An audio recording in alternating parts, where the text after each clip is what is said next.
great facility.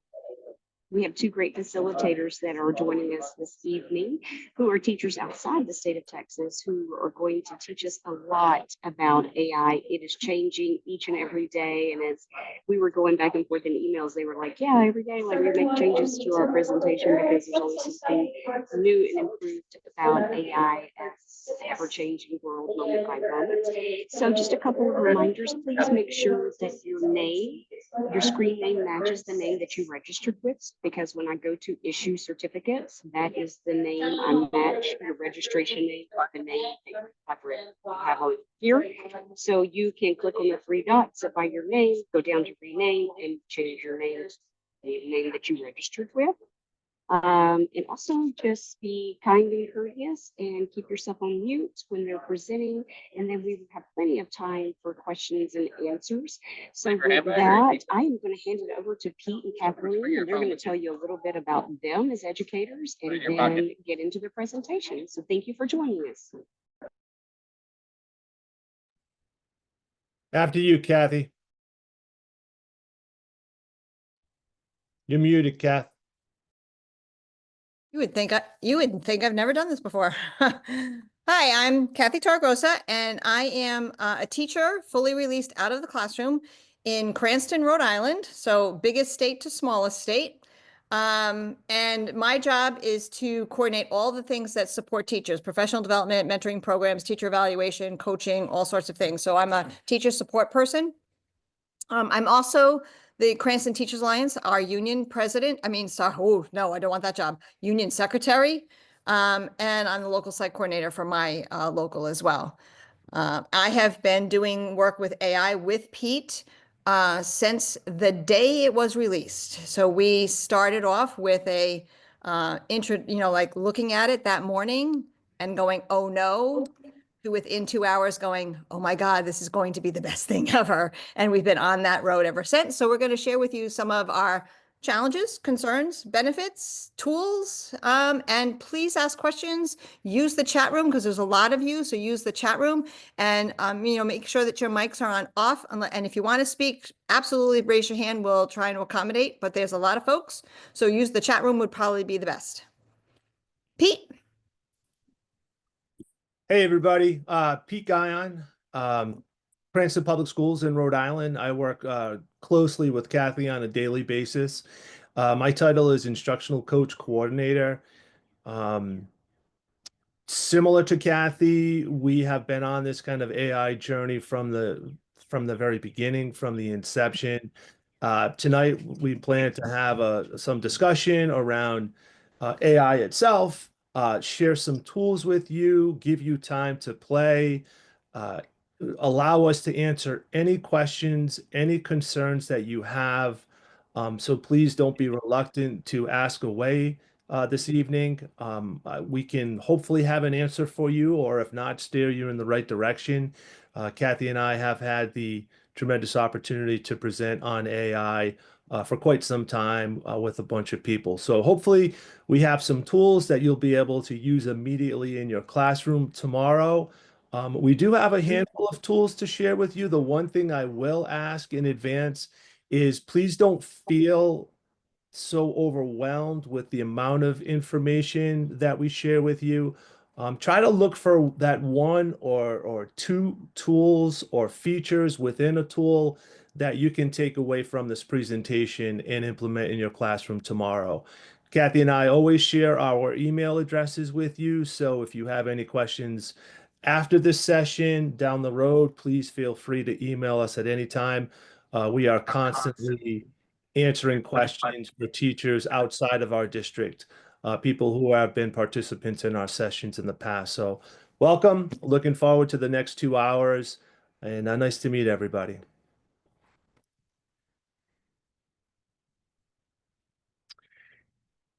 Kathy, I know you shared the presentation in the chat, so everybody should have a copy of that. I'm going to share my screen right now. Let me just get that tab open.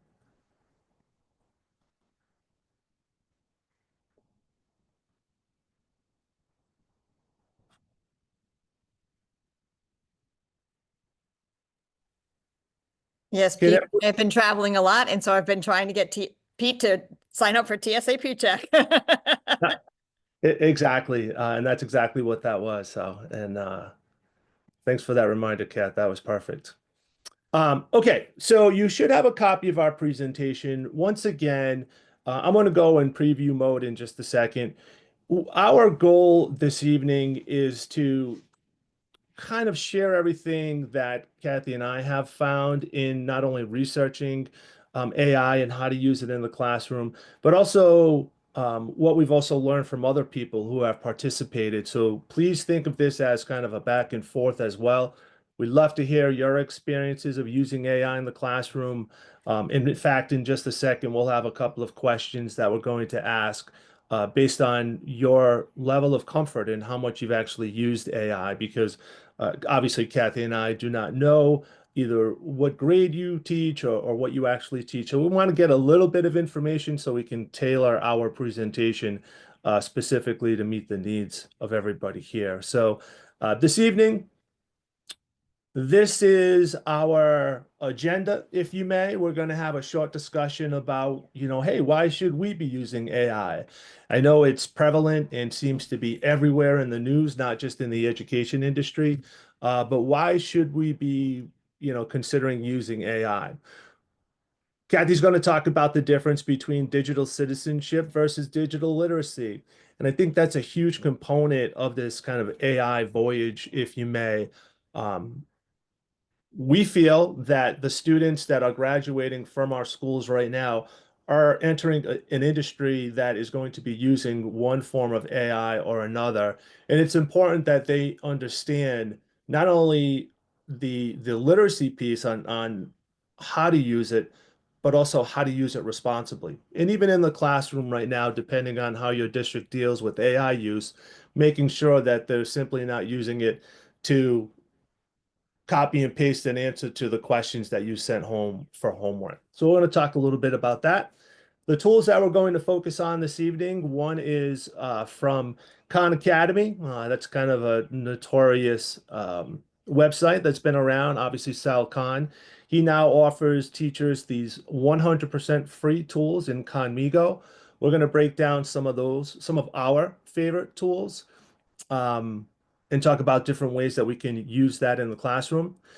We're going to spend some time on prompting, specifically in whatever large language model that your district uses. The three most popular have to be ChatGPT, Google's version of ChatGPT, which is Gemini, or Microsoft's version of ChatGPT, which is Copilot. There are others out there, but we'll spend time just on those three. Lastly, or second to last, we're going to focus on perhaps my favorite AI tool, that being Notebook LM. That is 100% free from Google. And then lastly, Kathy and I do share a lot of the things that we find through a newsletter that goes out at the beginning of the month, in the middle of the month. It's called the CCC, an acronym for Cranston Coaches Corner. And we're going to talk a little bit about that. Completely free. In fact, everything that we talk about this evening is completely free. It is a voluntary newsletter, but if you like to stay up to date and stay in contact with both Kathy and me, we'll share and show you how to sign up for that. And then also a few other resources that we have as well. As Kathy mentioned, I know there's quite a few people in here. Normally, how it works between the two of us is if I'm speaking, Kathy will monitor the chat box. So if you have any questions, please type away, and vice versa. When she's speaking, I'll monitor that as well, and we'll make sure that we answer all of your questions that you have this evening. Okay, so you should be able to access this through your phone. If you're not using your phone, if you are on a device right now, you should be able to open up your camera. And if you scan that QR code, that should take you a question that simply asks you, it should open up a page, I should say, that simply asks you, have you ever used any AI tool in the classroom? And that can be anything that you think. If you're not sure if it's AI, you think it's AI, a simple yes or no would be fantastic, just to kind of give us an idea on where everybody is. And it looks like, as of right now, that most of you, and only a couple of you so far, have answered, but the people who have answered, all of you have said yes, that there has been some version of AI. Some of you have not, which is completely fine. Obviously, that's why you're with us this evening. Lido.com. If that QR code isn't working for you, you can open up a new tab and go to slido.com, put in that number. But usually that QR code is what works best.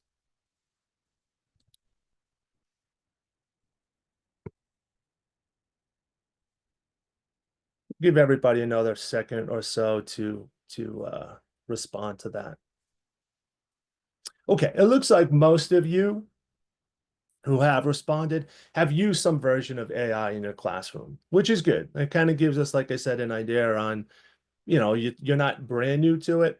For the one person or the people that said no, completely fine. We try to give a basic introduction to what it is and answer any questions or concerns that you have.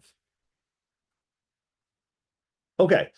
If you answered yes to that previous question, what tools, what AI tools have you used in your classroom? Once again, just trying to get an idea so Kathy and I can tailor our presentation around the needs of everybody here. Has it been ChatGPT? That seems to be the most popular one.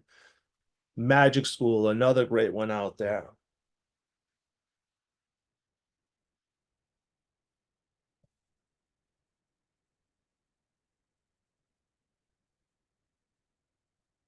The question being a word cloud, the more people that answer or give the same response, the larger that word becomes, obviously. Otter AI, yep.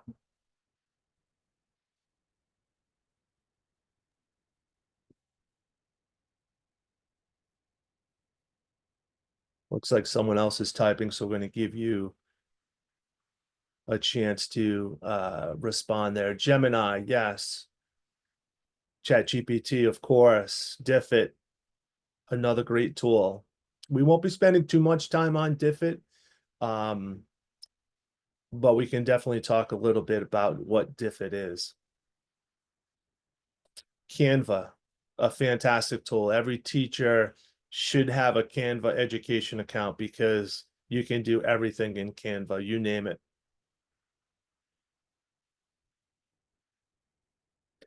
All right, awesome. It sounds like you're not familiar with some of the tools that we're going to talk about tonight, so that's even better. It's obviously great to learn something new.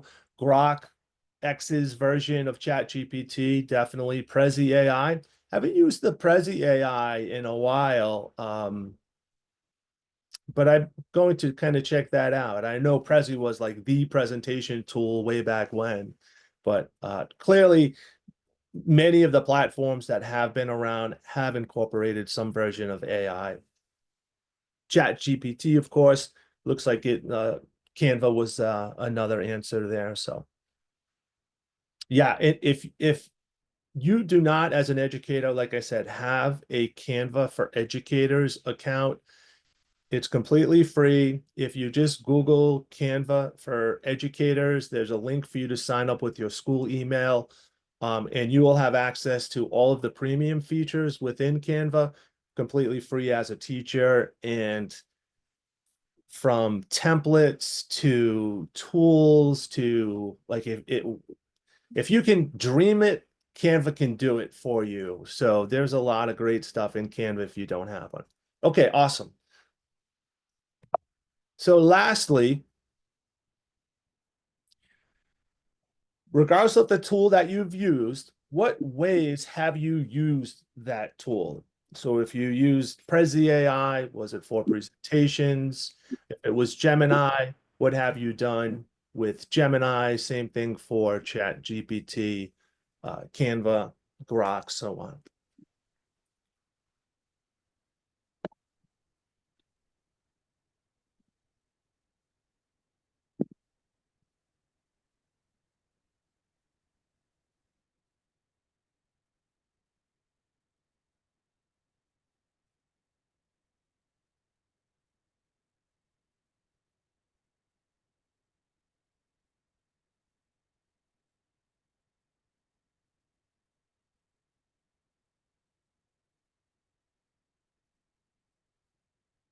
always curious on how people are actually using it in the classroom. And I guess if you've used AI outside of the classroom, sure, I'm okay with that too. So Pete, in the chat room, some of the folks are responding in the chat room with presentations to record meetings. That's that Otter AI. I love that tool. Translating content, AI is great for translations. And they're still exploring what they can do. Yeah, excellent. Awesome. We're going to give, looks like there were a couple participants trying to type in our Slido here. We'll give them a second to uh, respond. There we go. Cover letters, completing paperwork, emails, of course, to edit, revise. Brisk PowerPoints. Brisk will basically create a PowerPoint presentation from anything that you give it, whether it's a pasted text, a PDF, or a web link. To generate similar problems for practice tests, so to practice for tests, creating questions, exactly. Writing emails, self-help, absolutely. For whoever put self-help there, I was playing around with ChatGPT. I think it was ChatGPT and not Gemini. And I was trying to get it to act as a fitness instructor. If someone reminds me, I'll show you the prompts. In fact, I do share the prompt with you, and it gives me like this whole layout based on my fitness goals. Lesson plans, of course, practice problems, design flyers. Hopefully, most of that's done in Canva. I agree. Grading papers. I want to talk a little bit about the grading papers piece because for those of you that aren't familiar with that possible feature, that you can upload a written student submission and then upload a rubric and then ask the chatbot, the large language model, ChatGPT or Gemini, ask them to grade it based on the criteria that you've given it. Um, some people aren't so comfortable with it.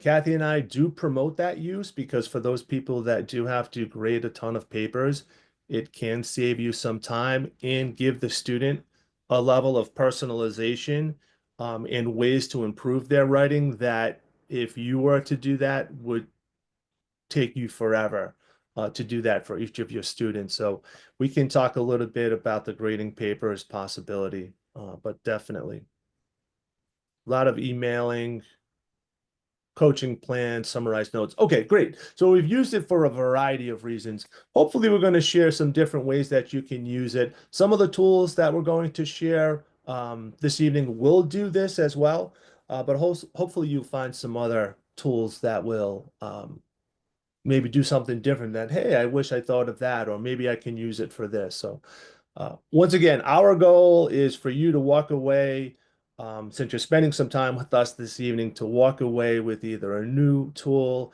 and how you can use it immediately, or a way that you can use a tool you are familiar with, but in a slightly different manner. Thank you for everybody that participated.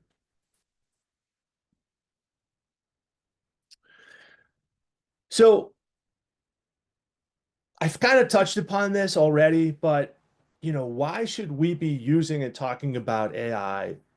For those of us who have been teaching or in the education industry for a period of time, this isn't cyclical. It doesn't seem like AI is going away. In fact, it's changed so much over the last 2 years, roughly, that it's frightening almost when Kathy and I present on this. I say it's so neat and so exciting, but I usually say it's equally frightening as well based on what it can do.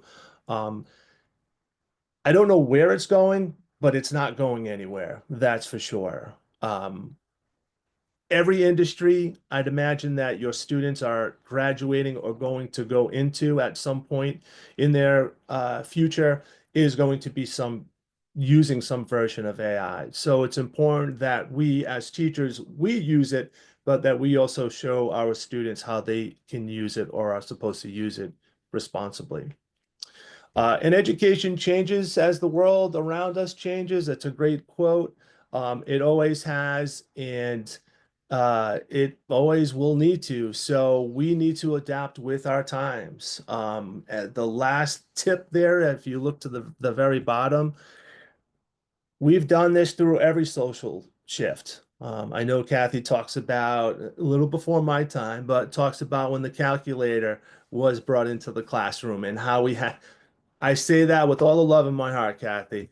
Uh, but we talk about all these new things that have been introduced to us as educators and what we've had to deal with. AI is no different, even though it seems to be, as I mentioned, kind of everywhere right now.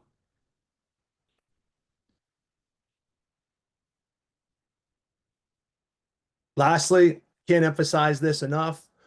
I want you to pick a few tools, no more than a couple, that's going to help you start slow and build those skills. One of the things that we often say with, hey, try this tool because it'll save you time. Initially, it's going to cost a little bit of time or ask a little bit of your time to get to learn how to use it the right way.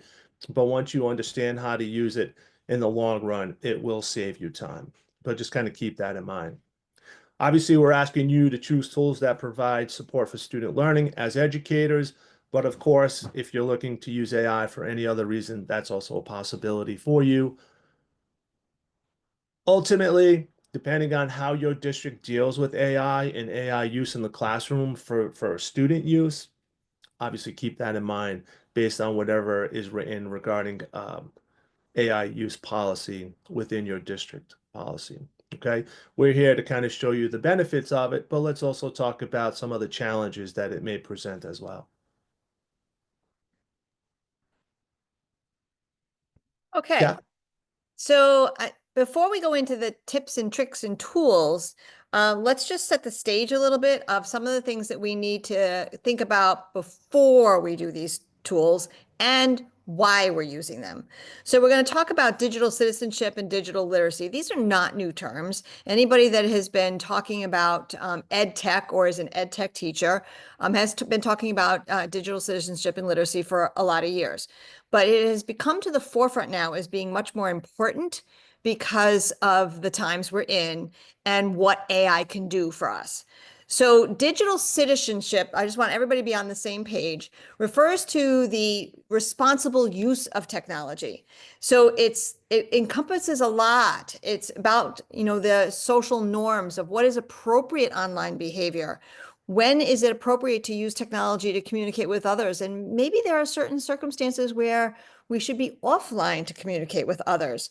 To respect people online, to protect our personal information. That's a big one.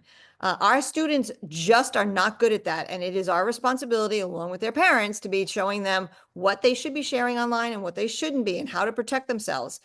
And then along with that, what are the consequences then of what they do online? Now, I always say, mention this because I think it is pertinent. When, Facebook or MySpace or whatever, Instagram or whatever it is that you or may have been using when you were younger and when social media first came out, I remember MySpace. Never used it, but remember it. I'm still a Facebook user. I'm old, as Pete alluded to. And so, but what happened then is it was kind of let loose on the world without any guardrails. We didn't really think carefully about, what are our kids doing with this online and how are they using it? And are they even online? We had so many parents that would say, no, my kid's not online using that Facebook thing. No, they're not. Oh, yes, they were. So we now know that our kids have suffered by using social media, that some kids can use it very responsibly and have little to no effect. Other kids are using it, getting bullied, and don't know how to deal with that. And their social emotional abilities to deal with all of that stuff when they're teenagers, we know are limited, right?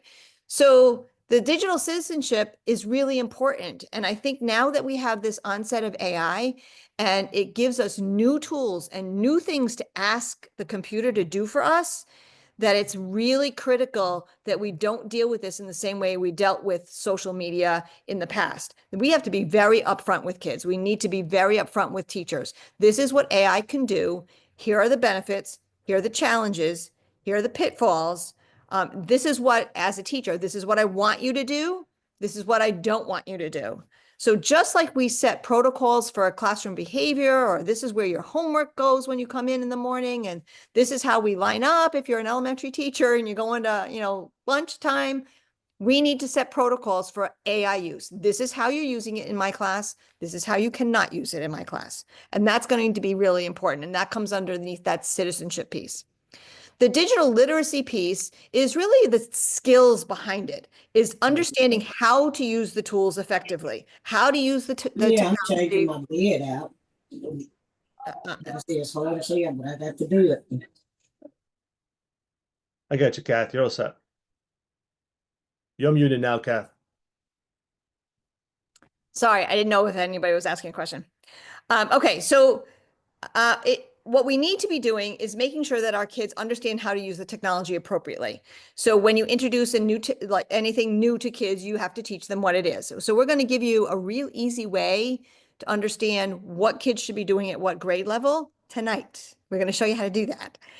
Very simple. There are standards for that. So you can check and see at what grade level should I be teaching what skills so that kids understand how to use this appropriately. And also to teach kids how to evaluate what they see online. Our middle school, high school kids have been doing citations of work forever, right? They go to a book, they use an encyclopedia, they cite it. We need to teach them how to cite when they use AI. We're not going to say necessarily, and again, it depends on the teacher and your district policy, don't use AI. But if the teacher says you can use AI, they still need to know what are the limitations. What can I use AI for? How much can I rely on it for?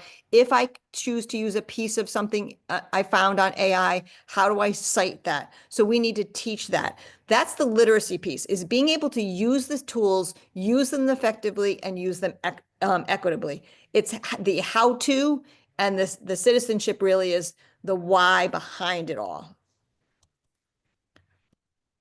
Pete, you have to forward the slides for me. Thanks. Okay. The next, this is just it says like educator facing and student facing. The digital literacy piece is really more about us teaching them what to do. So that's why we kind of call it the educator facing. The digital citizenship is really supporting the kids doing the work. So it's really us telling them, but having them actually doing the work. So under digital literacy, just some examples is like, we need to be, as the educators, proficient in using these tools. And like Pete said, pick a few. There are now thousands of AI tools out there, and everybody wants to sell them to educators. We in our district are broke, so we only use free things. So I don't pay for anything. Pete pays for a few things, but I don't pay for anything. So I'm always the one saying, well, can all of our teachers do that if they're not going to pay for anything? So, just be careful about like what you're asking the teachers to do and how to use it. Also make sure that our teachers understand how to effectively and critically navigate tools. So, professional learning is really key. We appreciate you all being here to learn about this stuff. But if you are in a position like we are that are also going to go out and talk with others, or you're going to take away from tonight something and then go talk to colleagues, critically evaluate what it is you're doing. Use the information effectively, evaluate it. Is it what I want? When you ask AI stuff, it's going to sometimes give you stuff that's wrong. A lot of people like to say that AI is hallucinating. I have moved off of that term because it's really not hallucinating. It's just darn right wrong. They just got it wrong. And you have to go back and push back on AI like you would if you were talking with a colleague that is wrong, saying, nope, that's not what I'm looking for, and be more specific in your prompt. There are such a huge range of digital technologies out there. Like Pete said, we're going to show you just a couple, and I'm really happy that the few that we chose to share with you are not things that you listed in the poll. So we can show you a few tools. We like these tools a lot. We find that they're easy to learn, and they're good tools for newbies to come in and try it. But they're also tools that once you learn it as a newbie, you're going to stay with it for a really long time, because I feel like I'm pretty proficient, but I still like Conmigo. It's one of my favorite tools. The teachers themselves need to understand how to use devices and be able to share that information so that they can help the students with them. We also need to be careful about our own online identities and then make sure that our students understand how to protect their online identities. Don't share your passwords. Don't share personal information. You don't necessarily need to share your first and last name. You may just want to come up with a nickname. So all that responsible behavior. And then when we go to digital citizenship and we talk about what we want our students to be able to do, it's very similar. We want them to be using the technology responsibly.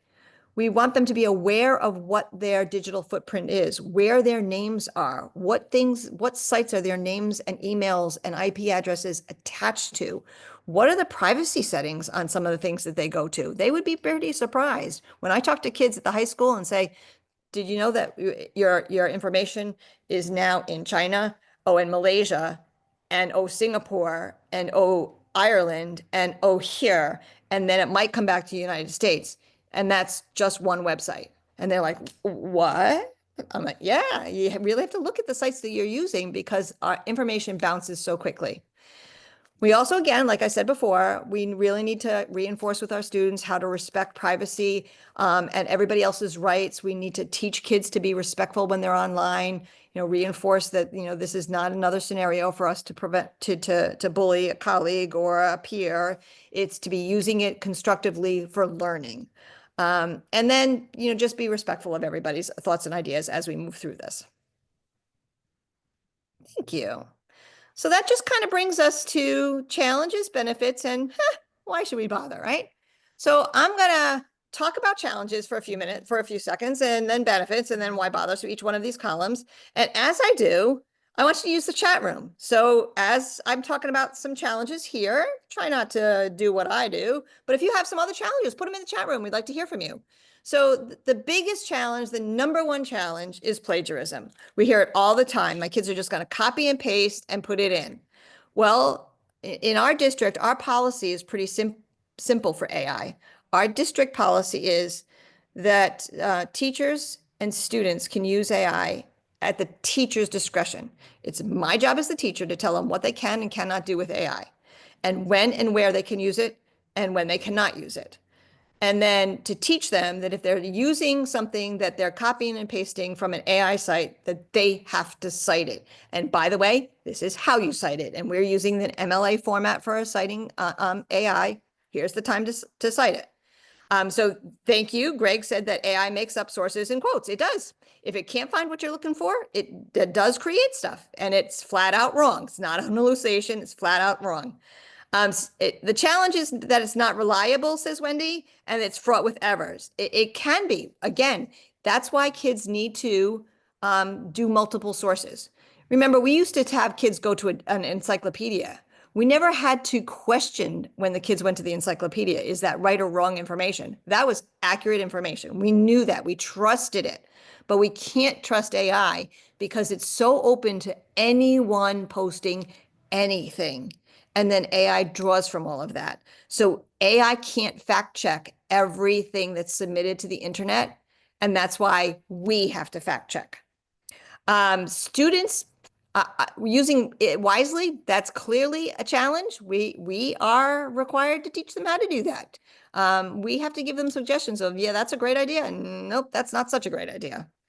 And in order to overcome all of those challenges, we, the educators, really have to be proficient and understand how to use some of these platforms so that we can not only demonstrate to our students how to use it responsibly, but also so we can recognize when they're not. Vanessa said when using a translation, it's not accurate or authentic sometimes. That's true. That very much depends on the site that you're using, Vanessa. There are some sites that are better than others. I know when I'm doing some translation, the very first thing that I do is I go to my program supervisor for world languages who is fluent in about 5 languages. And I do a translation. I say, what do you think? And if she gives me the thumbs up, then that's the site that I would go to. But you're right. And I always say, if you're questioning it, do it twice because you can compare the 2 responses or go to somebody who speaks that language. So thank you for that. That is definitely a challenge. Under benefits, let's switch to benefits now. So if anybody has a real great benefit that you've had some success with it, put that in the chat now. Benefits is, like Pete said, it can save time. But it does you have to spend the time to learn how to do it. It's like driving a car. When you were 16 years old and you started to learn how to drive a car, it took you a long time to learn how to efficiently doing it. And now you can drive your car home from work, probably without even thinking about it. And you get home and you wonder, geez, I like, how did I even do that? I wasn't even paying attention, and you can still do it anyway, right? So yes, it does save time in the end, but it will cost you time. It does give us, thank you, Vanessa, again, it does give us great ideas. AI can give us things that we would not, when we show you some of the things that Conmigo can do for us and some of the strategies it'll come up with, or ideas for lessons or questions, that's phenomenal. I don't have time in my brain, in my busy schedule, to come up with all this creative stuff, but AI has all the time in the world, and it does help them. Another benefit is it gives us perspective on teaching something that we might have been teaching for a really long time, and it can make it more current. I've been teaching this. I have a teacher, an ELA teacher in the middle school, that has been teaching this particular novel, excuse me, for years and years and years, and then went in, been using pretty much the same lesson, but every once in a while would throw in another question, trying to kind of tie the theme of the novel to current events. And he went into AI and said, I'm using this novel, and I really would like to make it more current to my, seventh graders. And it came up with a bunch of different ideas. And of the ideas, 3 of them actually worked with our curriculum and kind of supported our curriculum objectives. So gave them something new and made it more current. It will also, where it says allows more teacher time with students, when you get to the point that these tools are seamless and it just integrates easily, it will give you more time with students because you're doing less time planning and doing the minutia. It gives you more time. I now can, I can tutor a student for 5 more minutes, or this student can come to me during my planning and prep time because I don't need as much planning and prep time. I'm a union person. I'm not suggesting anybody give up your planning and prep time, but it does allow you to have a little bit more face-to-face time with students. AI can be a conversation starter. There are a lot of AI tools out there that will give you ideas. Like, I'm going to be teaching the American Revolution. Can you give me 3 questions that I can start conversations with that will relate the American Revolution to current events? And it'll do that for you. You don't have to really think about it. And it's the biggest benefit. And I see Carol put in help students edit their writing. It does. That's wonderful. And I love seeing something that comes from the ELA world, because I work with my ELA teachers on making AI relevant and useful for them, because they're the ones that push back the most. But it does help. It's the personalized feedback for student writing, as long as, again, you set protocols, what's appropriate, what's not appropriate to use within that world. The last thing under benefits that I have is the alternate adaptive tech. What I mean by that is that the technology that AI is allowing us to do now and in the future, because it's different now than it was 2 years ago, that will allow our students who have language barriers or intellectual barriers or learning style barriers, is going to overcome those for our students. It's going to help us meet every student where they are, differentiate for our students to their learning styles, their learning needs, their learning levels. And I think that's, whenever I talk about AI, that's the thing that gets me the most excited. It is, I actually can meet my students where they're at, no matter what, by just being some creative with AI and say, this is my student, this is what they can do, this is what they like. I can tie it into their, interest areas. And I need this curriculum passage to be at, 3 grade levels easier for them to be able to access this information. And it does it for me in seconds. So that's a huge benefit for me, former special educator. So the why bother? Well, the big two are, we are, as teachers, preparing students for the workplace. That is our job. We want them to be successful in the world. We want them to be able to support themselves and a family. We're preparing them for a future workplace. There are very few work spaces now that aren't being touched by AI. Even an auto mechanic is now using platforms that incorporate AI So like everybody is using AI. It's touching just about every field. And for our students that are going into like the medical field, AI is changing the medical field every single day. My niece is in med school in Chicago. And when she first started a year and a half ago, and she was listening to me talk about AI, she goes, well, I don't have time for that. I'm like, ooh, you will be. You will be. And then now, a year and a half later, I saw her this weekend. She's like, I can't believe how much I use AI. Like it's it's our programming, it's our studies, it's how we study. It's amazing. I said, yeah, and there you go. And then finally, it's that personal safety. I can't stress enough that we have to really talk to our students and talk to our other teacher colleagues about personal safety. We have teachers all the time that will submit something to us and say, I would like to use this program. And then we have a tech team, and Pete and I are both on the tech team, and we will investigate that program and we'll get back to them and saying, no, that program is housed in Singapore, or that it's housed here or where, or the data is outside of the country, or it's not a secure site, or it's not appropriate for the grade level. So it's personal safety. You have to understand what personal safety is online, and we need to be the people who are modeling that for our students. Awesome. Thanks, Kathy. And just to be clear, I didn't call you old. And you're wise beyond your years. So Oh, yeah. Okay. I'm not sure that that's any better. I just want just to say that look who's gray and who's not, even though. being recorded. I just wanted to make sure that I never called you old. Okay. Okay.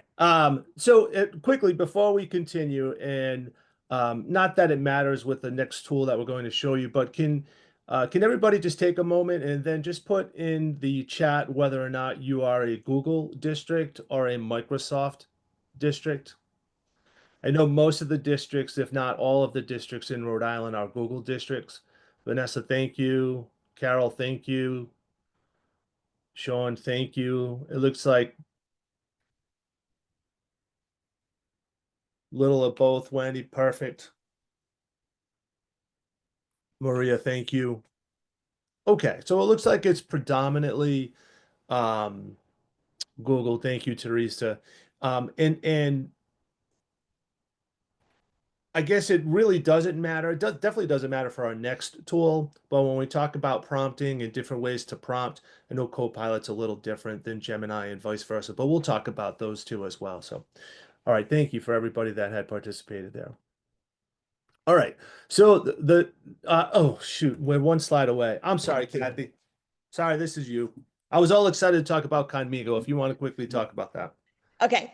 This is one thing I want you, if you have, if you've got the slide deck and you open the slide deck, you can click on this, and Pete, you'll have to do it because I can't do it. Yeah, I can't do it. If you click on the SD standards by grade level, and you have to make a copy, and you open it so that if you change it, good for you, but I need to keep my copy clean. This is just a spreadsheet. It's a Google spreadsheet. And it's performance indicators by grade level. So you'll see the very bottom, it'll say overview of the standards, then it says pre-K, kindergarten, and it goes all the way up to 6. So it's 6th through 12th grade, because once you hit 6th grade, all of the standards have been introduced, and now it's just reinforcing. But look at that, it starts at pre-K. So there are certain things. If you look at the lavender ones are the ones that deal with digital citizenship and digital literacy. At the pre-K level, when we talk about digital citizenship with a preschooler or a kindergarten student, we're trying to get them, we give them our kids get QR codes for signing in. Don't share your QR code. That's specifically to you. That's your information. Don't give it to anybody else. Make sure that you don't put your full last name on not that our preschoolers are writing, but we do in kindergarten start having them type to practice their names and their last names, and we have them type and write. Don't put your last name on the computer. Your last name only goes on a piece of paper. Just your first name goes on the computer. So we're not telling them to use AI tools. We're telling them to use the technology appropriately. So when you're thinking about, okay, so when Kathy and Pete are talking about all this AI stuff, what could my kids do? And then they're elementary level, they may not be using any AI at all. In my district, our elementary kids are not using AI at all at this point. They may in the future, but right now they're not. We have very limited use for some of our middle school students, and then our high school students are free to use AI at the discretion of the teacher. The teacher chooses the tool and tells them what to do with it. But in order for our kids to be ready to use AI tools and use them responsibly and ethically, it needs to be introduced much younger. So these are all those precursor skills from literacy and digital citizenship that I was talking about. And they need to start you very young. So if you're a kid teacher within those grade levels, at some point, either while we're talking or later, click on your grade level and just look at those purple ones. And those are the things that are the precursor skills to being able to use AI and any online platform responsibly. Okay, now Pete, you can do Kanamigo. Thank you. Before we get to that, and I didn't mean to jump ahead, my bad.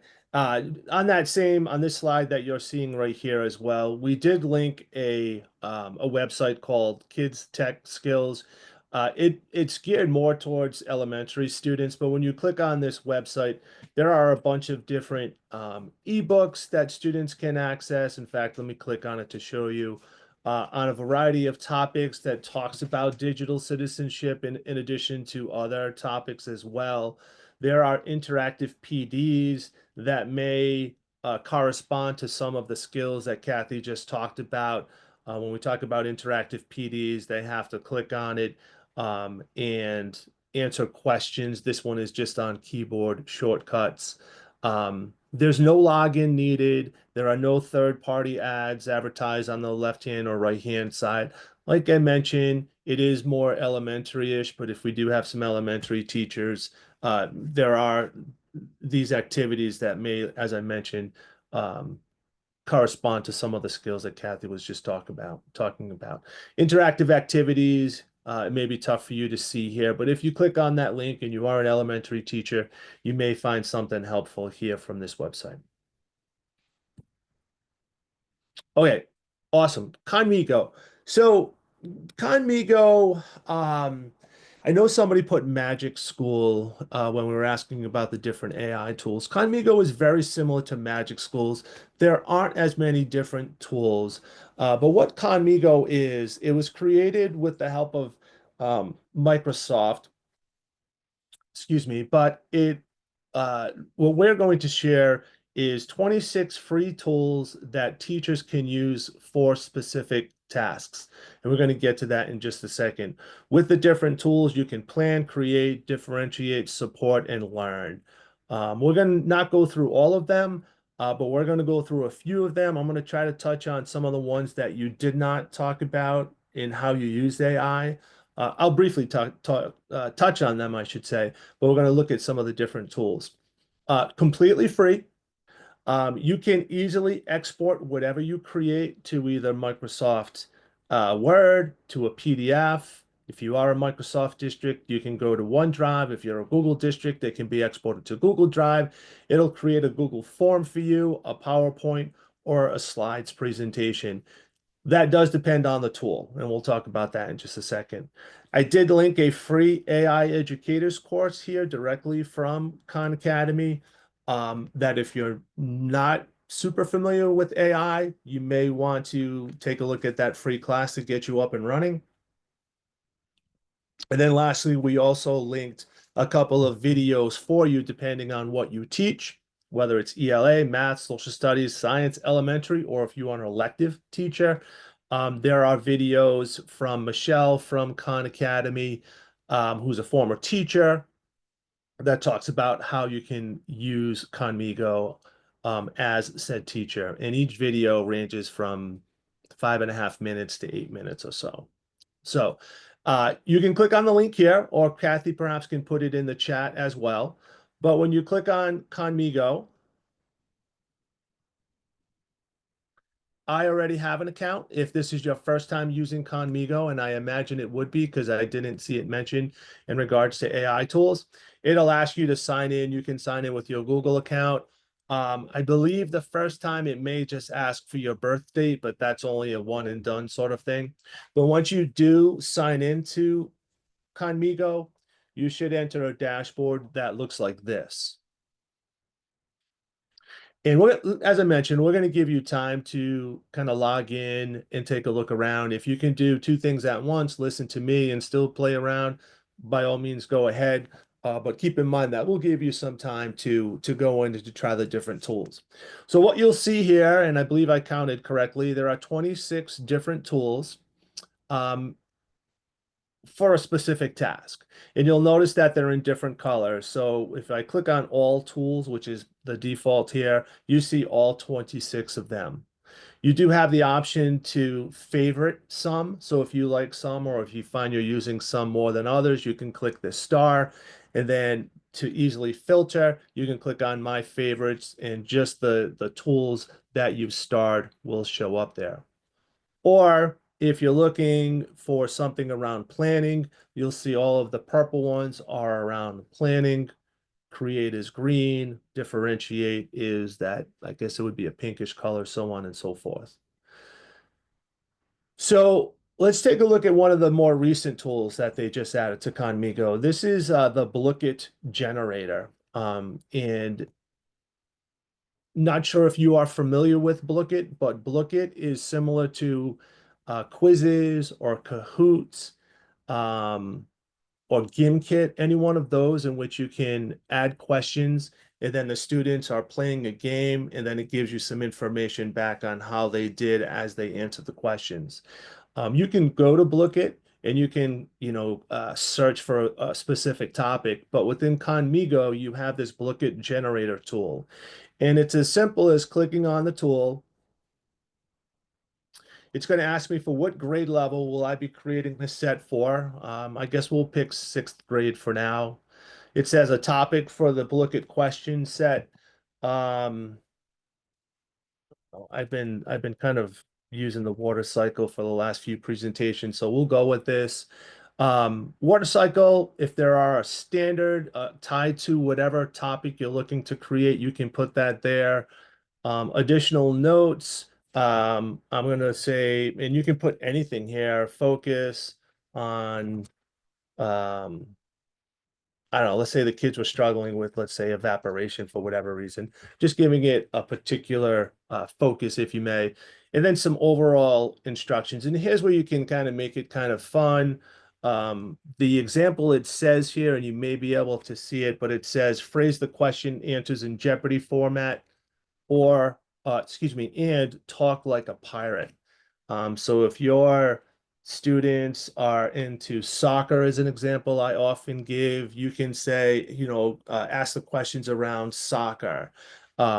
If they're into Fortnite, if they're into football, baseball, music, whatever the case is, you can kind of give it an instruction, and the questions will be geared towards how you instruct it to be created. So for this instance, I'm going to say, you know what, I'm just going to get rid of that and just say talk like a pirate. So I added the grade level, the topic. I didn't have a standard, but you can add a standard. I do recommend, if you are using it, put in the standard. It definitely helps. Focus on evaporation, just gave it a specific note, and then talk like a pirate. I click start.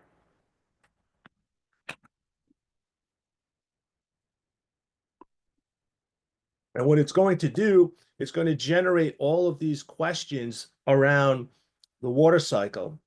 And as you can see, the question is, what be the process where water turns into vapor? It's talking like a pirate there. If I like that question, I'm going to give it the thumbs up, and it's going to be added to the right here. What be the main source of energy for evaporation? I like that one. Let's say, once again, it's focusing on evaporation because, let's say, well, for whatever reason, the students struggle with that. I like that one. I don't like that one, and I like this one. It tells me now that there are 4 questions that I've created or that I've added. And now all I need to do is I need to click the button that's in the top right corner, export to Blooket. It's going to bring me to Blooket. I may have to sign in or log in. I can quickly do that. There is a free version with Blooket. There is a paid version as well, but the free version is completely fine. It gives you plenty of features. And now you have your Blooket set, and you can play it with your students. You can assign it for homework. When you do when you do save it and you do play it, if you're not familiar with Blooket, Blooket is where you embed all of your questions and answers, and you have a bunch of different game modes that the kids can play as they're answering the questions that you've created.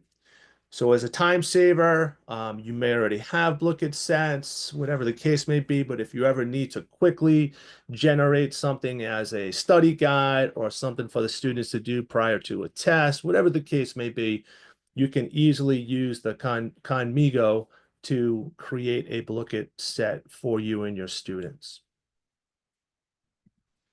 Pete, can I just interrupt you for 1 second? Of course.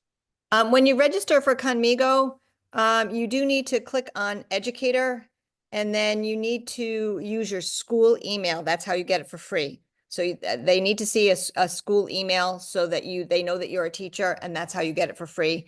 I haven't met any district yet that is not letting people use Conmigo. So that's why it's one of the things that we promote for you. So just make sure when you go in, click on educator or teacher, whatever it says, and then put in your school email, and then you get it for free forever. It doesn't ever come back and haunt you and ask you for money.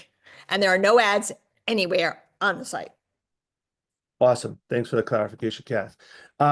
Communicating with parents has never been easier.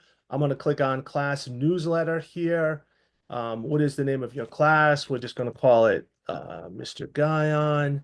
What did we do last week? We had photos on Friday. Studied for water cycle test. Oops. What are we doing next week? Water cycle test on Wednesday. Field trip to zoo Friday. And then any other guidelines, please will say use a spring theme and include a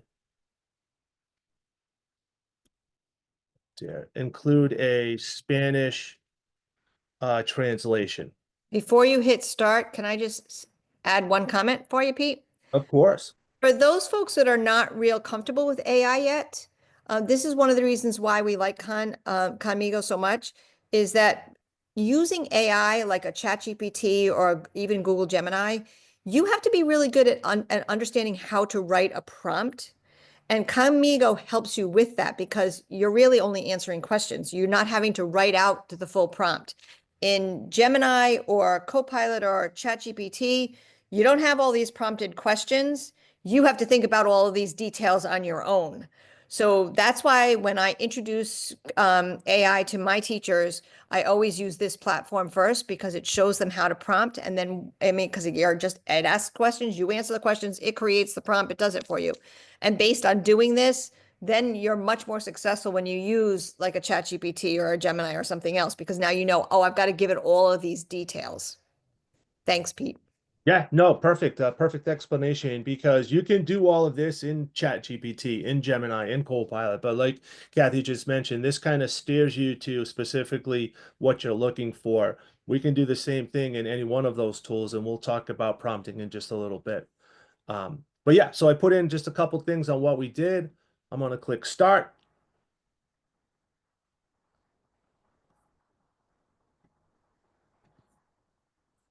Here's my newsletter. I have one in English.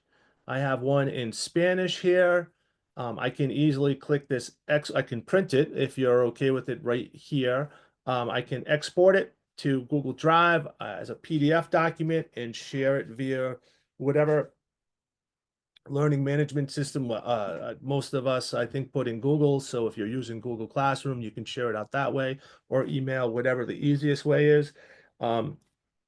Excuse me, if there's something that you don't like on it, you do have these limited editing features at the top. But if there was something that you don't like in a specific section of it, all of it is editable and customizable. So I can click on it and now my cursor is here, and I can add I wanted to say hats instead of caps. I can change that right there. You'll notice that in each section, there's this purple bar. If I click on this purple bar, it allows me these three options. I can either click on a pencil and make changes to it.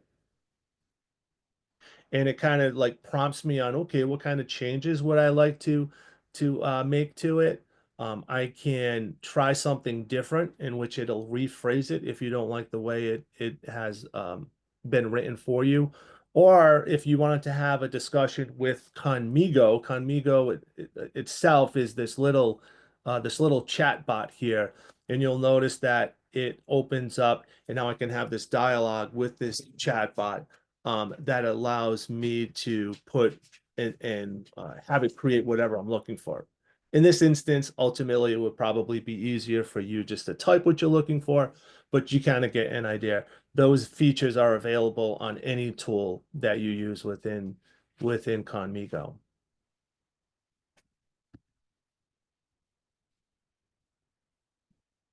If I go back to some of the other tools here, let's go to the plan one. You'll see that you have these seven different tools. If you're unsure on what you have to teach or how you're going to get the students hooked into tomorrow's lesson, you can click on Lesson Hook. You can put in some information on what you are talking about. And this kind of gave me this example of 7th grade. Lesson topic, we'll use rational number of word problems, and the lesson context about, specifically the rational numbers there. I'm going to click start, and it's going to give me as a teacher some different ways now that I can possibly get the students hooked. Now I can go back here to when I was creating this lesson hook and add something like, let's change this back to grade 7. Let's use perimeter and area, and I'm going to say students like soccer, let's say. So now I'm going to click start, and those lesson hooks are going to be generated around soccer. So start with a discussion of the dimensions of a soccer field. Ask students to estimate the perimeter and area of a standard soccer field and discuss how these measurements might affect gameplay, such as player stamina and strategy, so on and so forth. Here's a real world problem is where the students are asked to think about the design for a new soccer field for their school. So it just kind of gives you some different ideas, especially if you perhaps are teaching something new that you haven't taught in a while or haven't taught at all. It gives you some different suggestions on how you can introduce it to your students. And once again, you can export all of that here. When it comes to the actual lesson plan, and I know people have used AI for lesson planning based on our questions that we asked earlier. If we go to lesson plan,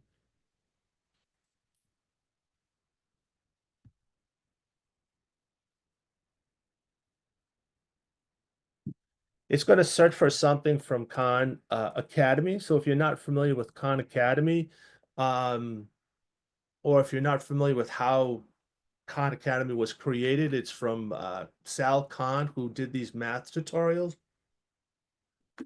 way back when for his niece who was living in a different state, and how she needed help, I think, with pre-algebra, whatever the case was. And then more of his family members had asked for more tutorials, and it kind of developed into this world-renowned website where he has all sorts of tutorials on all different topics. And you can click on Khan Academy to see everything else that he has to offer for student support. We're just focusing on the Conmigo side. But if you put in a specific topic, there may be things that pop up that are within Khan Academy. So I'm just going to say understanding the water cycle. I want it in a 4-part format, and I want it, just move the camera off to the side. 1 second. Here we go. We'll keep it as high detail, and we'll click start. And now it's going to create this lesson plan for you based on the format that I have given it.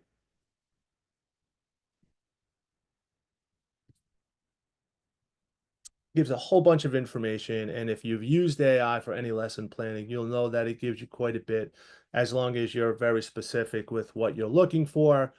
But once this is done here, it goes through, and once again, I didn't type too much into it, kind of gave me the activity, a couple of activities, a lesson synthesis, a cool down.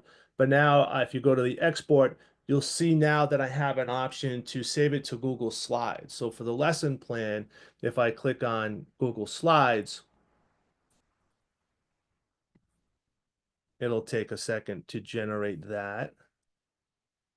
But I will have an entire slides presentation created for you, or will be created for you, all on understanding the water cycle.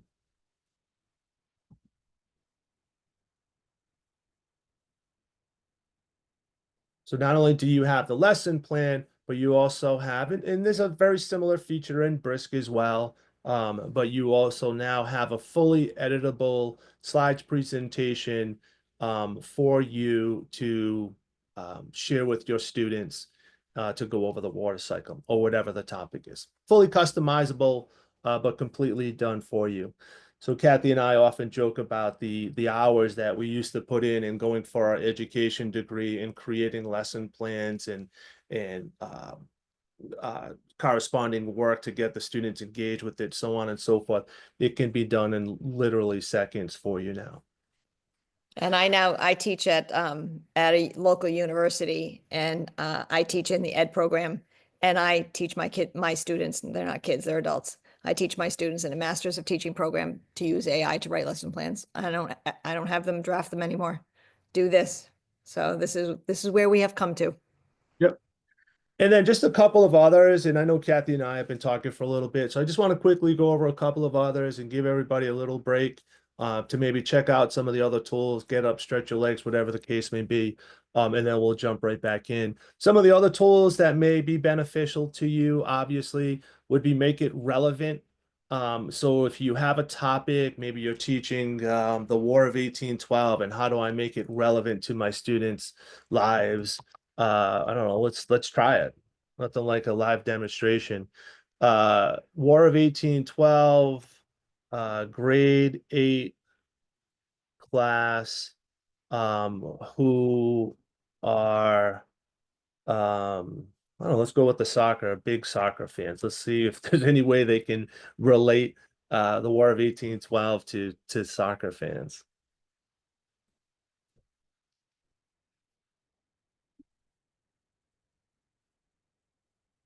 Well, it talked about soccer strategy and military tactics, teamwork and alliances, historical events as soccer matches. So it gave some different ideas on how, if you constantly are being asked by your students, oh, mister, why do we need to learn this? Perhaps this tool will help generate some new ideas on how you can explain, like, well, here's the reason why, and in order for you to understand it, or for me to make it easier for you to understand, here are some other ideas that you could possibly use with them. Once you have everything created, it does store or save everything for you. So if you go to this Conmigo button up here, click the drop down, you'll see My Documents. And anything that you've created, you'll see right here. And you can always click on it to go back to it, to edit it, and then to export it again. So everything will be found for you that you've created under Conmigo, My Documents. In this section here, you'll also have free to use some printables. So if there's anything here, there are some templates for goal setting. There are some student printables for video note-taking guide, for lesson notes. There are a bunch of free things here for you, completely allows you to open them up and to either print them or share them accordingly. You also have some professional learning options here on this tab as well. It takes you through some different courses. I click on teachers, it shows you different ways that you can use Conmigo if you're kind of unfamiliar with it, or even how to use Khan Academy as well. So there's a lot of different information that it offers. The website itself offers to you for free. Once again, depending on how you may think about a specific tool and how you could possibly use it. I know someone, and I can't recall who it was, I apologize, had talked about struggling with math problems. And once again, I'm sorry who that was in the chat, but it's funny you say that, because I do talk to other teachers. Both Kathy and I talk to a lot of teachers in the district, and math seems to be kind of the toughest one to generate different things. But we'll talk a little bit about that there. There are some, like a multiple choice quiz, and this is the last thing that I'll talk about. If you create, let's say, water cycle again, I'm just going to go with that. Want to do it for grade 5. 5 questions with, instead of 5 options, we only want true or false. We click start, and you can do this at the beginning of a lesson, halfway through the lesson, the end of the lesson, whatever the case is. You'll see it's created for you. But now when I go to export, now you'll see that I can save this directly to Google Forms. So if you wanted to quickly create something, you can, like I just did, put in the topic, generate it, save to Google Forms. It's going to be generated in Forms as a quiz. It'll recognize what the correct answer is for you. All you need to do is to publish the Google form and then to just share it out with your students. All right, so there are a bunch of different tools. Let me try to move this once again here. Come on.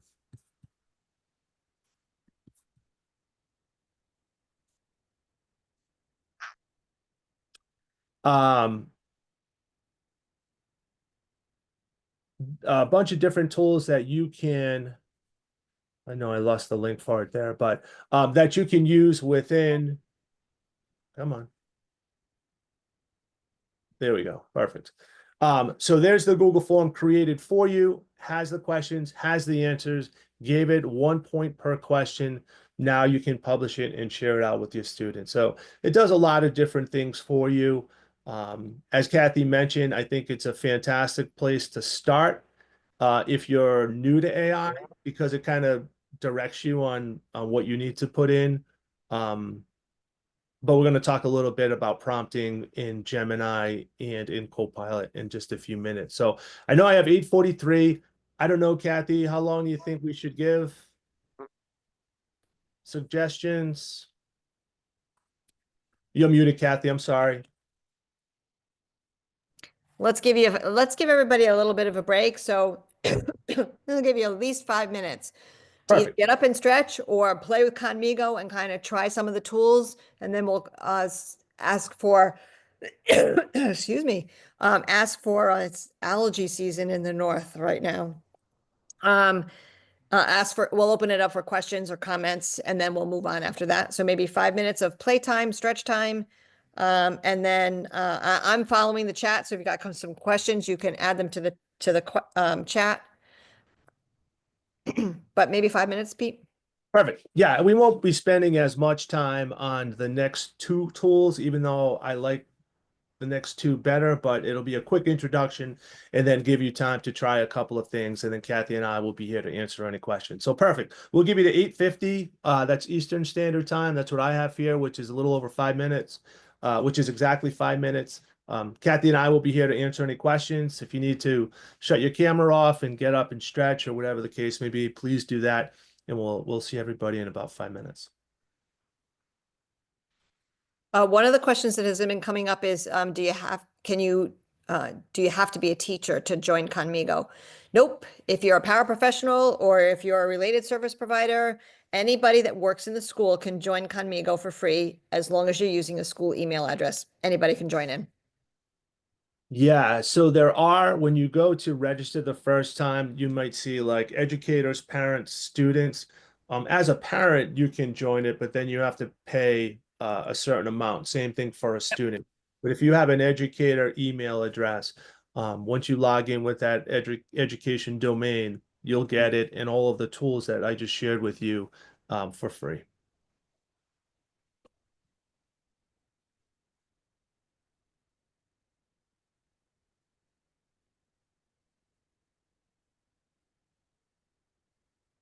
I need to go back to find out who asked about the math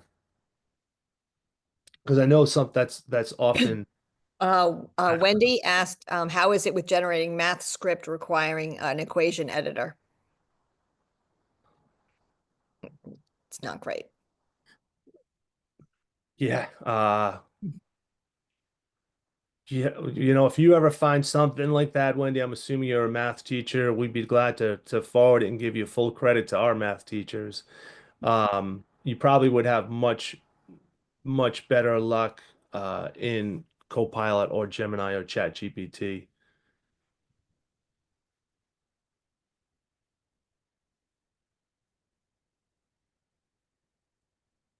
You know what? Thank you, Kathy, for putting that in the chat. And I know I've asked everyone to take a break, but the differentiation piece is probably one of the best tools there. And if you're not using AI for differentiation, then it's an easy way for you to be able to meet the needs of all the students in your classroom.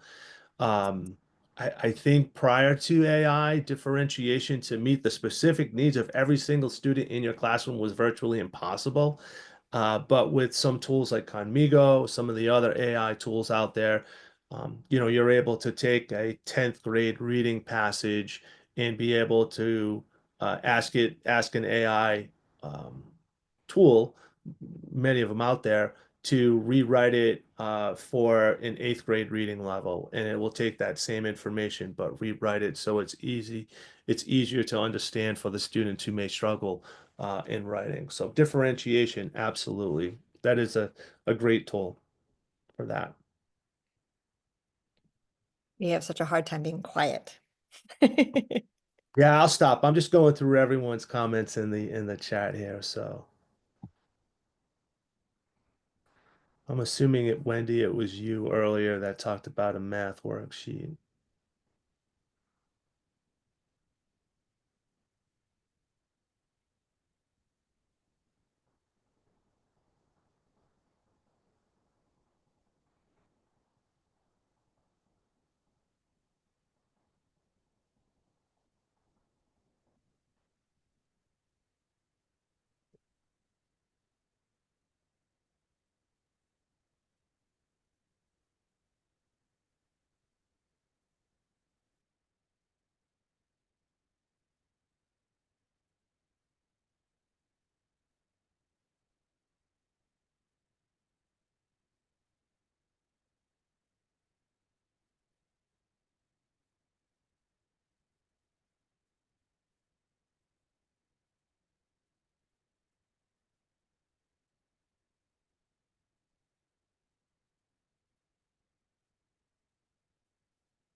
All right, that was a quick couple of minutes there. but to try to get everybody out of here on time, I'm gonna just move on here. Wendy, I do recall sharing a website with math teachers for generating problems. I will preface this by saying I haven't used it in a while. I know it was free. I'm going to send you a link to that shows and compares the free versus the paid version that creates problems for you. My guess is it uses some version of AI, but it's not a tool that we consider an AI tool that we share. So I'm going to put it in the chat, and I don't know, maybe it'll help you out with what you're looking for. It's called Problematic. So I don't know, perhaps that helps for you. Okay. So let's quickly continue here. I know once again, let me just share my screen.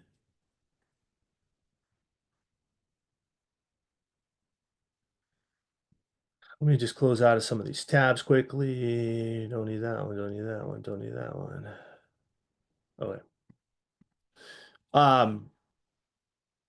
Okay, so we can spend an entire session on prompting and these large language models, specifically ChatGPT, Gemini, and Copilot.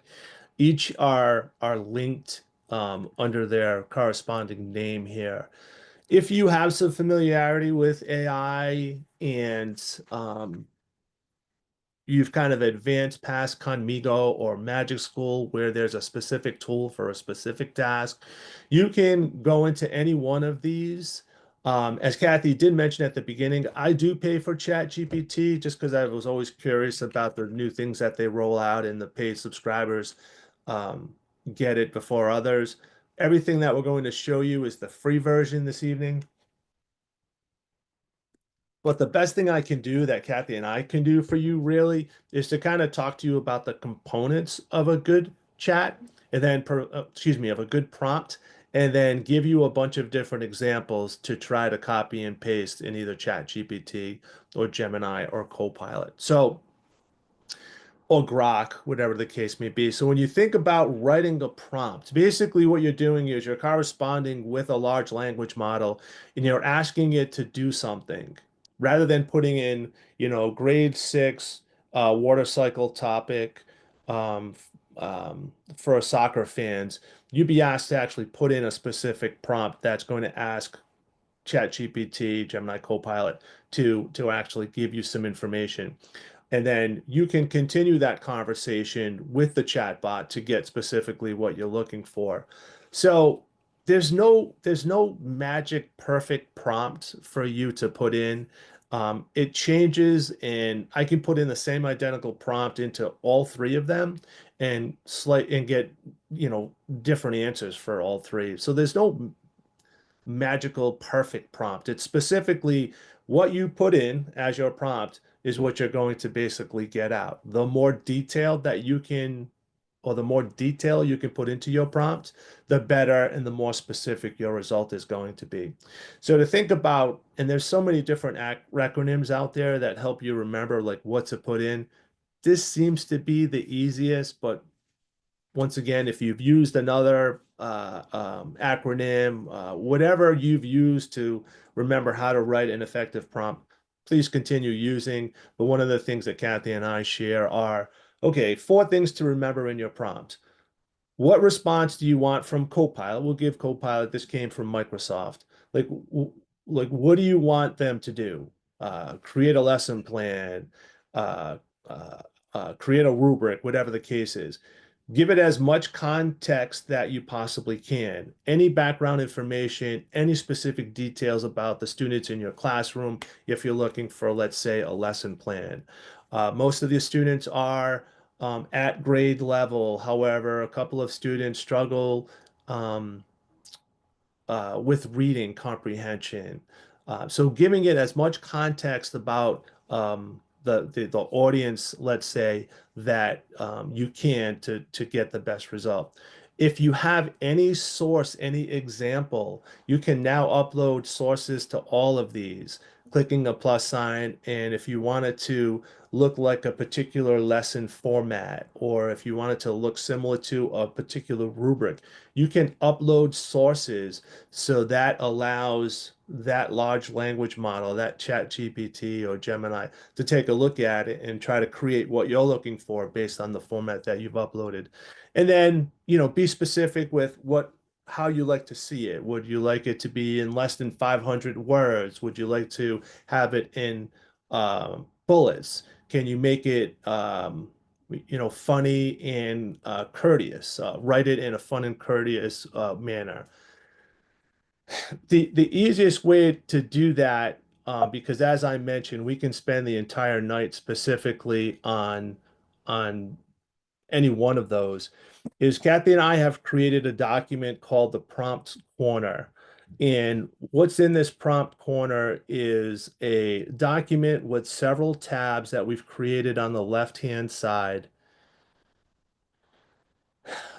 on a variety of different topics. So if you're looking for a way to differentiate what you're teaching, you can open up this document, go to the differentiation tab, and we have a couple of different examples that you can just simply copy, personalize, and paste into whatever you're comfortable with, whether it's Chat GPT, whether it's Gemini, whether it's Copilot, and then see what type of results that you get. I've also included the fitness GPT that I was talking about. We came across a prompt that you can ask it to be your fitness instructor. You can copy this entire prompt, personalize where you need to personalize it, and then paste it into a large language model to see what it does. Um, Someone had mentioned how you can use AI to improve your writing. I have a prompt here for improving your writing. Try this prompt. And this is a little detailed. I'd say this is more for you as an educator than for a student. Um, but take a look at it, copy it, paste in a written piece and see what type of results you get back. Um, I've also given you, if you want the AI to act as a specific character, you can copy this prompt.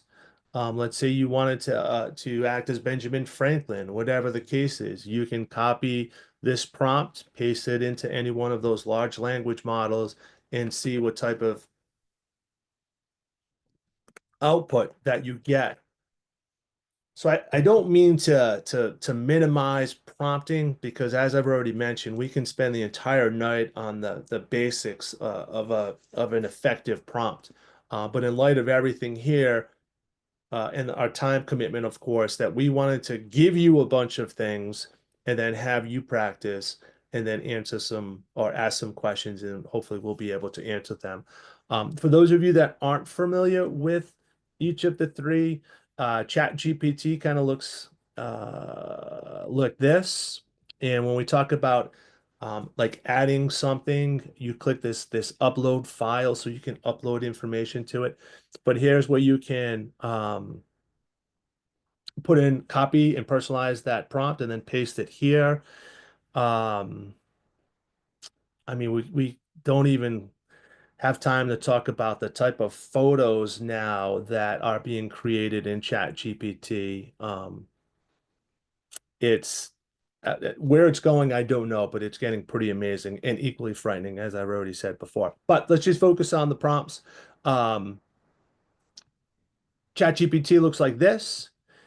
Gemini, for those of you that hopefully have access to Gemini, Gemini is a little different from the other two, where the age requirement for Gemini is 13 plus. So perhaps your high school students can use it, but it's a very similar layout. You paste your prompt here and see what type of information you get. Gemini, I know, does a good job with pictures as well. Um, I was trying to help my daughter with a public service announcement for getting screened for cancer, and just asking to generate different pictures. This is what it came up with here. Um, I know I'm moving slightly away from the prompting piece, but it can do basically anything that you're looking forward for it to do. And then Copilot,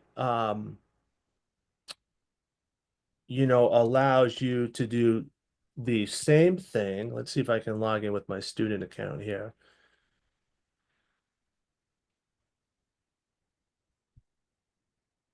If you have access to either Gemini or Copilot with your school account, you have that kind of extra layer of protection as well, which basically means that they don't use your information to train the model to make it better. Hopefully that makes sense to most of you out there, but um, it's a little safer to use. But Copilot looks pretty much the same thing where you can put your prompts in down here as well.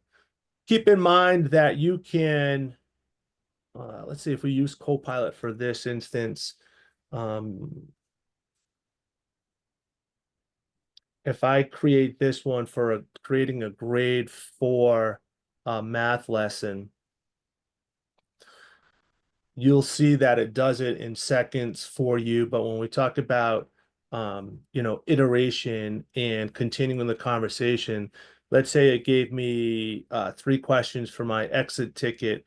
Let's say I didn't like that, and I say, please just give me, well, I shouldn't say just, please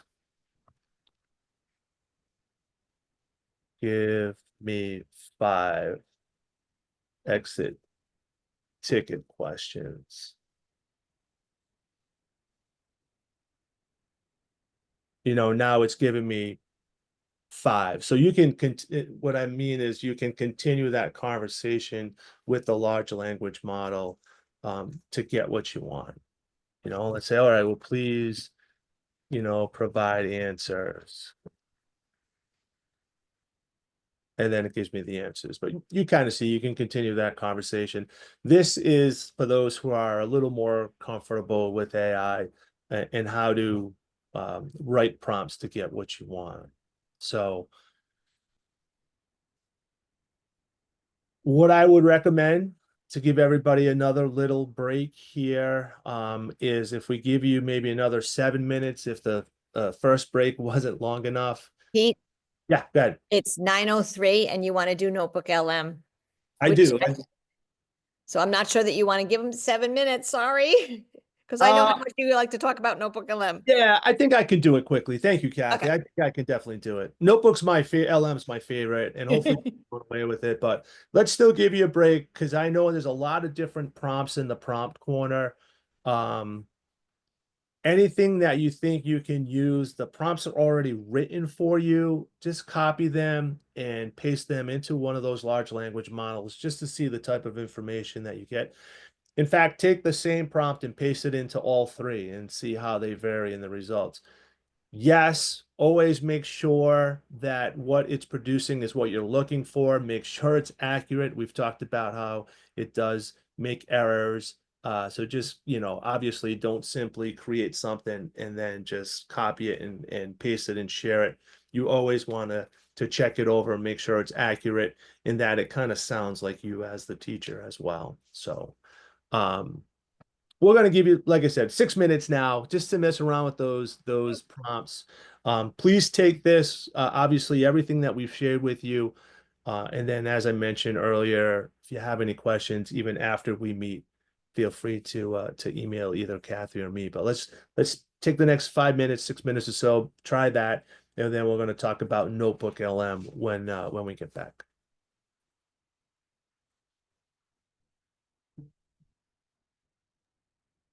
You can also use this time to put any questions you have in the chat room if you want.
Okay.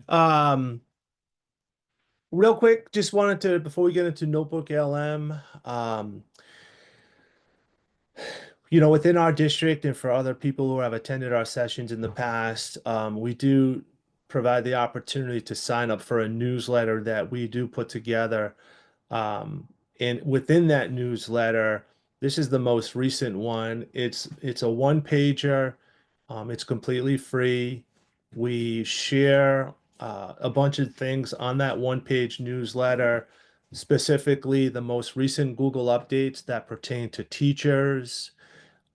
We always add something new to the prompt corner. So that's going to be a dynamic document where we're continuously adding to that.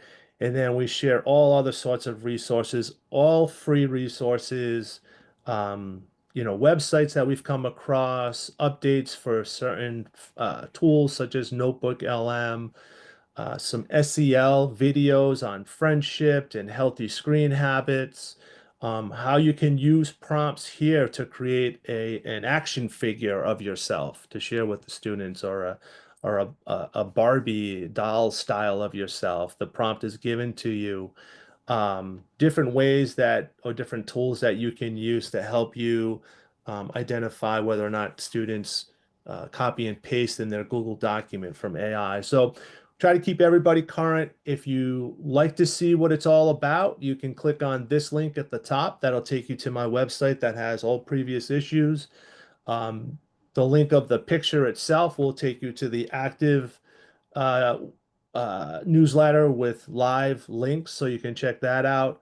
Or if you'd like to sign up, in the bottom right here where it says click here to sign up, you can just send me an email saying, hey, please add me to your newsletter, and I'll add you to the contact list, and you'll receive that twice a month. It's a good way to get some information or new ideas on how to do something new, a website you haven't heard of, whatever the case may be. It's an opportunity for us to get the information out. Pete, I put that click here to sign up link right in the chat for everybody, so it makes it real easy for you all. Awesome. Thank you. Strictly voluntary, and do with it what you may. If you find it useful, great. If there's stuff that doesn't apply to you this particular time, hopefully we'll find something for you, or you'll find something useful down the line. Okay, I know I have limited time. By far, probably my favorite AI tool is Notebook LM. It may have to be turned on for you within your school district if you're using your school Gmail account and you can't access this. You may have to ask your IT person to turn it on for you. It is 18 plus, so it's only for teachers, not for students. But if you cannot access it, you can still if you cannot access it with your school Gmail, you can access it with your personal Gmail. I'm going to do my best to give you the briefest overview of it. You can take any type of source, PDF, YouTube videos, copied text, slides presentations, audio files. You can upload them into Notebook LM, and then you can interact with all of those sources using Notebook LM. What I like about it is that it's less likely, we've used the word hallucinate in the past earlier tonight. Notebook LM is less likely to hallucinate because it just becomes a professional on what you've given it. So if I upload this presentation that I'm sharing with you tonight into Notebook LM, and then I ask who's winning the Celtics game right now, it's going to say I can't answer that question for you based on the sources that you've given me. Okay. Kathy and I just did an hour-and-a-half presentation specifically on Notebook LM. I did link the entire presentation here for you, which is going to be much more detailed, but I'm going to give you the 10-minute overview on Notebook LM. It looks like this. I've got a bunch of them here. I'm going to quickly create one since we're doing this together. I'm going to click Create New. And as you can see here, I can upload anything that I want to Notebook LM. PDF document, a text document, an audio file, such as an MP3, a Google Doc, Google Slides, so on and so forth. If you don't have anything on a particular topic, one of its newest features is to be able to discover sources. So for instance, if you don't have anything on, let's say lacrosse, my son's playing lacrosse and I'm still trying to figure it out. I'm going to click submit, and Notebook LM is going to search the internet and give me a bunch of sources that I can upload into it on lacrosse, and I can pick and choose the ones that I want here. However, like I mentioned before, I'm just going to add tonight's presentation. So I'm going to take the slides presentation, which is this one. I'm going to insert it. And now with just this presentation on the left-hand side, and I can add up to 100 sources. You can have up to 50 notebooks for free. And each one, you can have up to 100 sources. It could be reversed. You may have 100 notebooks with 50 sources. It's one of those. You have a lot. Let's put it that way. You don't have to just one or two. You can put in a bunch of sources here. But once you do that, in the middle here, I can now chat with the large language model, and it gives me a quick presentation or a summarization of the presentation, and I can ask questions about it. So I can, let's say, what is, Conmigo?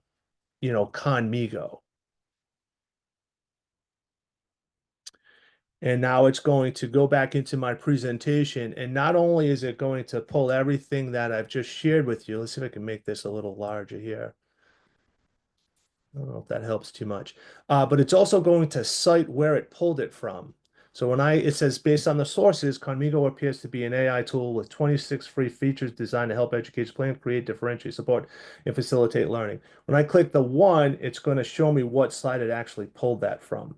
So now if you have PDFs or if you have documents and you ask it a question, it's going to search your sources, answer it for you, but then also cite where exactly it came from as well. So you think about how that could possibly assist you. You can add notes to it, so it's not going to keep that dialogue, but you can, if you like something that it gave you, you can click add note, and you can type or copy and paste what it gave you into this note, and it would be saved on here for you. Because once again, it's not similar to how Gemini will keep everything that you've asked in the conversation. Same with ChatGPT. Notebook LM does not do that. Okay, it can give you a mind map, which for those people who are visual learners, this might not be the best example, but I'm going to still click on it because let's see. It's going to kind of break down everything that we've presented tonight, and it's going to generate this kind of visual presentation for your students. So let's say if you were doing the water cycle, you're going to see that this was the topic here, and that it kind of breaks it down onto all the different things that Kathy and I have talked about. And you'll notice that each one has a little, I guess you would say, carrot to the right of it, which means the CCC and resources is going to break down into something else. So here are all the different resources that we've talked about here. If you kind of are unsure what something is, you can click on the CCC resources, and now it's going to create a prompt for you that says, well, discuss what these sources say about the CCC and the other resources. And it kind of goes over everything in more of a narrative form for you. So it creates this kind of visual representation to help you teach perhaps an abstract concept to your students. It gives them that visualization. Super neat as well. It also provides you with a study guide.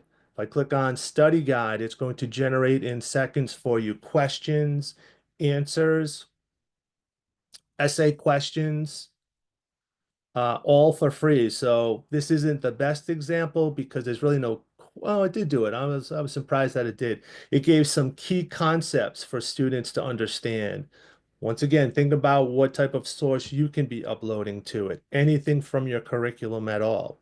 It'll give you key concepts. It gives you questions in a quiz. It gives you the answer to the questions. It gives you some essay format questions as well, and then provides you with a glossary of key terms. One of the things I don't like about it is you can't easily export it to a Google document. I'm hoping that at some point you'll be able to do that. But for right now, you would just have to copy it and paste it into a Google document. Super neat, does it very quickly for you. It can create a briefing doc. It can create a list of frequently asked questions for you as well.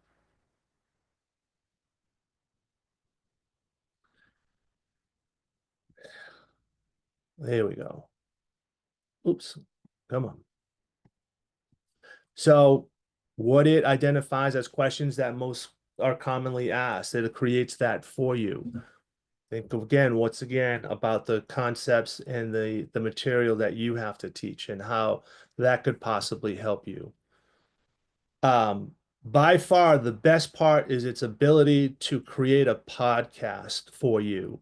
I'm going to click generate, and it's going to take a couple minutes, so we're going to come back to it right now. But I'm going to show some different examples while it's being generated. So this one on the Pythagorean theorem was already created. I just have to give it a second to reload. And when we first did this and we heard the host speak, I didn't expect the voices that came out. So hopefully, Kathy, please tell me if you can hear this.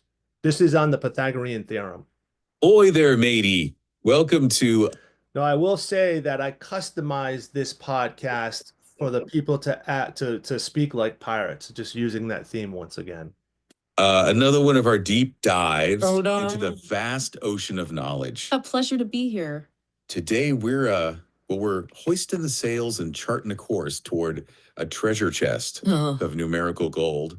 And we owe it all to you, our trusty listener. You see, you pointed us towards a fascinating scroll, A scroll. or a source rather, from LC Construction. All right, I'm with And you. it's got us all excited to explore a true marvel, Okay, I'm intrigued. What is it?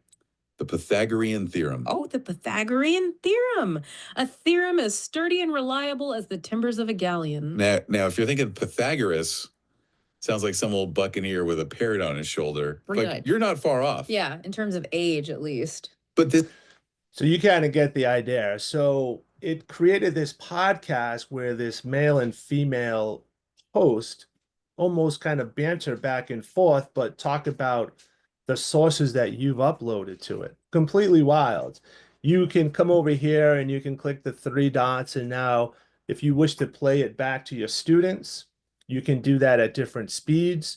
If you wish to download it and to share it out, it now becomes an audio file. Kathy and I always mention, like, if you think of the concept of a flipped classroom and taking what you're teaching to your students tomorrow or the next day or whatever, taking some material from it, uploading it into Notebook LM, generating this podcast, and then their homework is to listen to an 11-minute, 8-minute podcast about what you're talking about in class tomorrow. There's just a neat way to activate some prior knowledge about it and to give them some information about what you'll be talking about next. Completely like game changer. And for those of you that are familiar with Brisk just recently did this as well, but I think you're limited to like a 1-minute or a 2-minute podcast. So you're going to see more and more AI tools doing what Notebook LM has done here. One of the things that and how I got it to speak like a pirate, because you can also tell it to speak in different languages. So if you have students who speak a different language and you just want them to listen to a podcast in a different language, I've done one for a student whose native language was Arabic. And a downside is I don't know what they're saying, but at least when it's loaded and when it's played, the co-hosts or the two hosts, excuse me, speak in Arabic. so Pikachu B. But you can also do that in Spanish or whatever other language as well. You just have to prompt it. And where you would prompt it is when you create a new one. Actually, let's go back to let's go back to the one I just created. With the free version, is this the one we just, oh no, this is I'm sorry.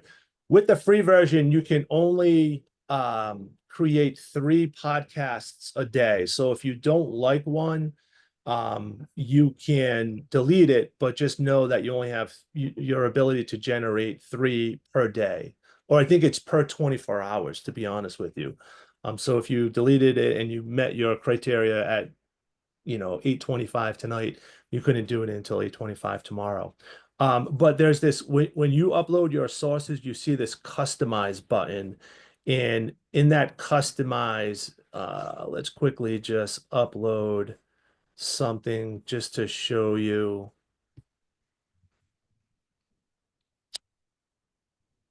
When your sources are uploaded, you click on this customize button and it says, okay, what should the AI hosts focus on? Here's where I said talk like a pirate. Here's where I said, compare it to Major League Baseball. Or here's where I said both hosts should speak in Spanish. This is where you would prompt it to be generated in that instance. And then the last thing that I wanted to show you is it is in beta right now. But if you go to, and I promise we'll get you out of here on time. If you go to a podcast that was generated, there's this interactive mode here.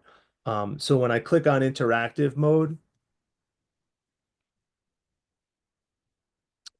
and I play it. Oh, weather matey, welcome to another one of our deep dives into the vast ocean of knowledge. A pleasure to be here. Oh, hey, welcome. What's up? Hey, can you quickly just tell me what the Pythagorean theorem is?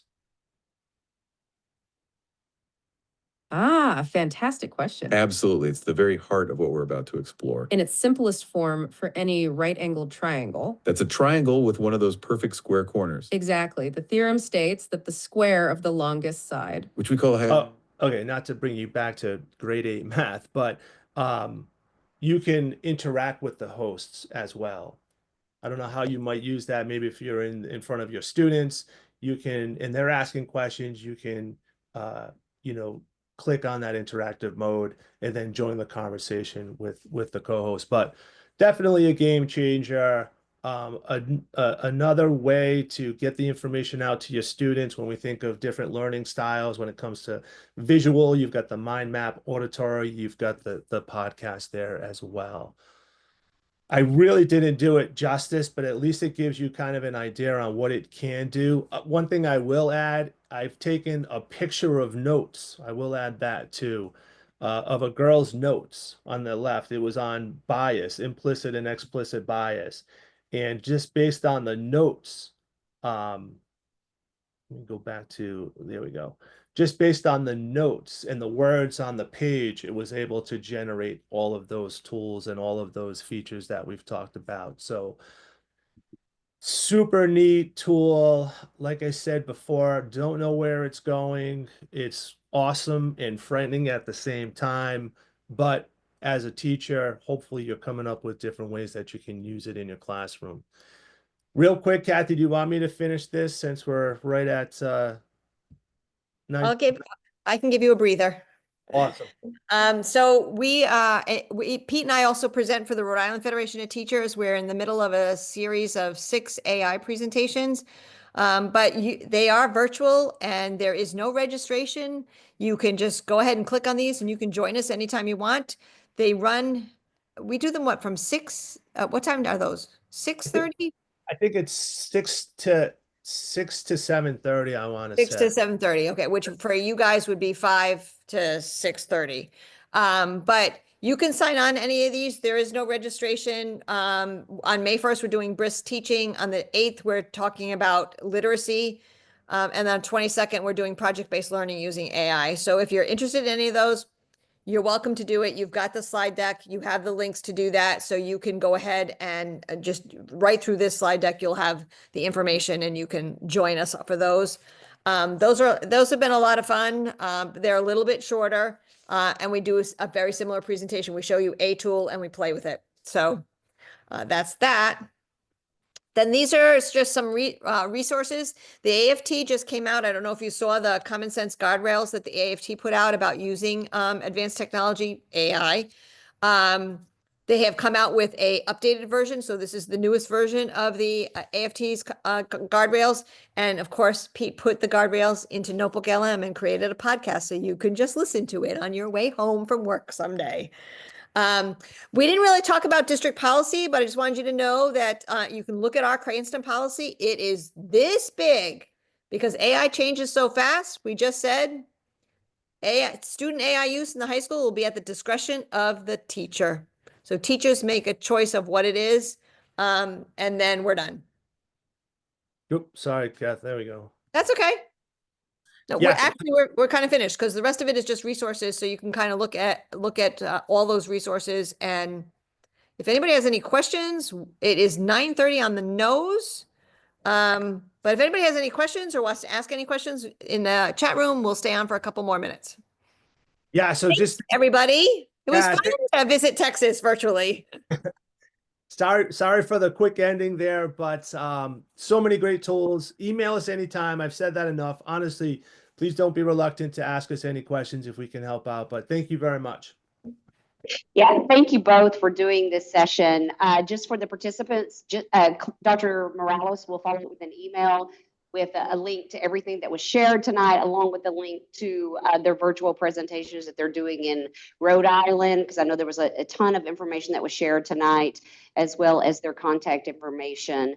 So thank you both so much for coming on and doing this for us. I learned a lot personally, and I'm just thinking of it as from a union organizer stance, not just as a classroom teacher, about how like I was texting Claudia like, oh, so anyways, thank you both.